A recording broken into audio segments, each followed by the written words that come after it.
تو یہ ایک چیز ہے۔ دوسری غلطی بعض علماء سے ہوئی ہے وہ یہ کہ صحیح احادیث سے جو عبادت ثابت نہیں ہے، صحیح احادیث سے، یعنی یا وہ احادیث ضعیف ہیں یا موضوع ہیں، من گھڑت ہیں، ایسی روایتیں ذکر کر کے وہ لوگوں کو ابھارتے ہیں کہ شعبان کی 15 تاریخ کی رات میں نمازیں پڑھیں، خصوصی نمازوں کا اہتمام کریں، اور ان نمازوں کا ایک خاص طریقہ بھی بتلاتے ہیں، اور اسی طریقے سے رات جگنے کی تعلیم دیتے ہیں، اور دن میں 15 شعبان کے دن میں روزہ رکھنے کی تعلیم دیتے ہیں۔ تو یہ غلطی ہوئی ہے ان سے، کوئی جان بوجھ کے غلطی ہوئی ہو یا انجانے میں، بہرکیف نبی علیہ الصلوۃ والسلام کے سے ارشادات، صحیح ارشادات یا صحیح احادیث سے ثابت نہیں ہے کہ 15 شعبان کی رات میں کوئی خصوصی عبادت کرنی چاہیے، یا اسی طریقے سے 15 شعبان کے دن میں خصوصی روزہ رکھنا چاہیے، یا اسی طریقے سے 15 شعبان کی رات کو قبرستان کی زیارت کرنی چاہیے، یا اسی طریقے سے 15 شعبان کے رات یا دن میں کھانے پکا کر کے خصوصی اہتمام کرنا چاہیے لوگوں کو کھلانے اور پلانے کا۔ یہ سارے کام اچھے ہیں، رات میں عبادت کرنا، دن میں روزہ رکھنا اور قبرستان کی زیارت کرنا، کھلانا پلانا، سب اچھے کام ہیں، لیکن اس کے لیے رات فکس کرنا یا دن فکس کرنا یا ٹائم فکس کرنا، اس کے لیے ہمیں نبی علیہ الصلوۃ والسلام سے ثبوت ملنا چاہیے، صحیح حدیث سے ثابت ہونا چاہیے۔ اگر صحیح حدیث سے ثابت ہے تو ہم کریں گے، نہیں تو نہیں کریں گے۔ اب دیکھیے صحیح حدیث سے کیا ثابت ہے، لوگ 15 شعبان کی رات میں خاص کرتے ہیں نماز پڑھنا، جبکہ صحیح حدیث سے ثابت نہیں ہے، لیکن صحیح حدیث سے ثابت ہے کہ ہر رات تہجد کی نماز پڑھیں آپ، اور یہ صحیح حدیث سے ثابت ہے، نبی علیہ الصلوۃ والسلام کے فرمان کے مطابق سب جانتے ہیں۔ تو صحیح حدیث سے ثابت ہے ہر رات میں تہجد کی نماز پڑھنا، اس پر عمل کریں۔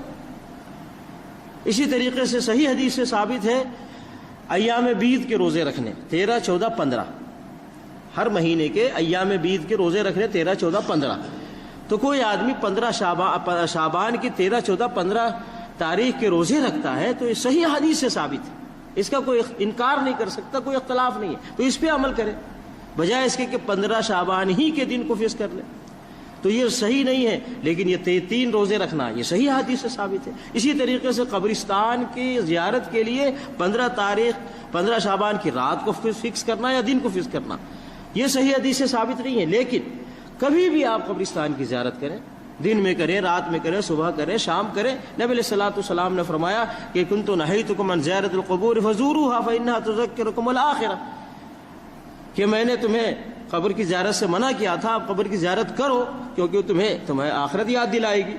تو آدمی بغیر دن اور ڈیٹ اور مہینہ فکس کیے ہوئے صحیح حدیث سے ثابت ہے وہ زیارت کرے آدمی، تو دن فکس کرنے کی، رات فکس کرنے کی قطعاً ضرورت نہیں ہے۔ تو یہاں بہت سارے علماء سے غلطی ہوئی کہ جو صحیح اور وہ حدیث وہ بیان کرنے والے کہیں گے کہ حدیث سے ثابت ہے، لیکن آیا وہ صحیح حدیث ہے؟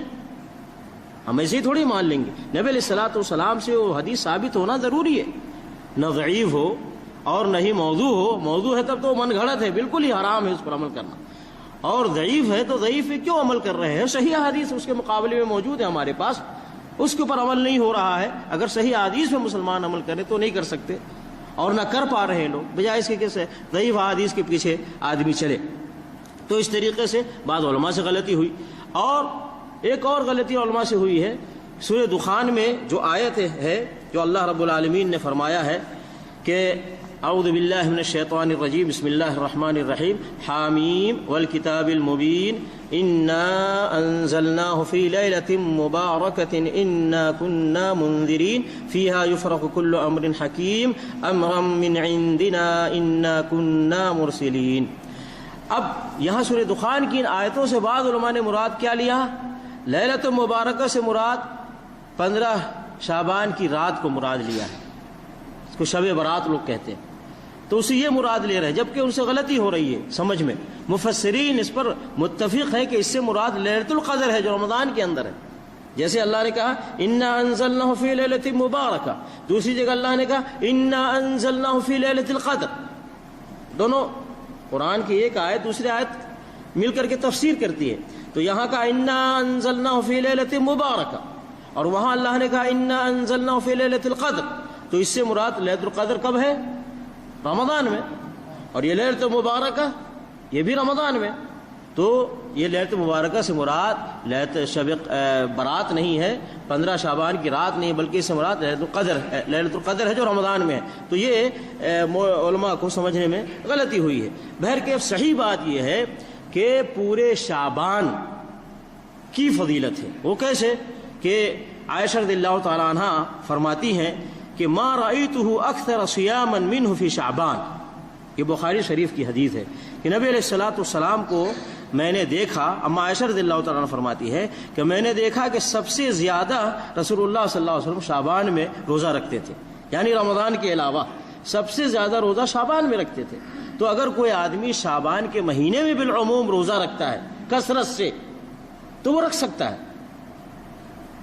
لیکن صرف 15 شعبان کے دن کو روزہ رکھنا یہ صحیح حدیث سے ثابت نہیں۔ لیکن بخاری شریف کی اس حدیث سے ثابت ہوتا ہے کہ 15 شعبان کے میں کثرت سے کوئی روزہ رکھنا چاہتا ہے تو رکھ سکتا ہے۔ تو پورے 15 شعبان کی یہ فضیلت ثابت ہو رہی ہے، کسی رات کی اور کسی دن کی فضیلت ثابت نہیں ہوتی ہے۔ اس چیز کو سمجھنا نہایت ضروری ہے۔ تو یہ اس سوال کا جواب تھا۔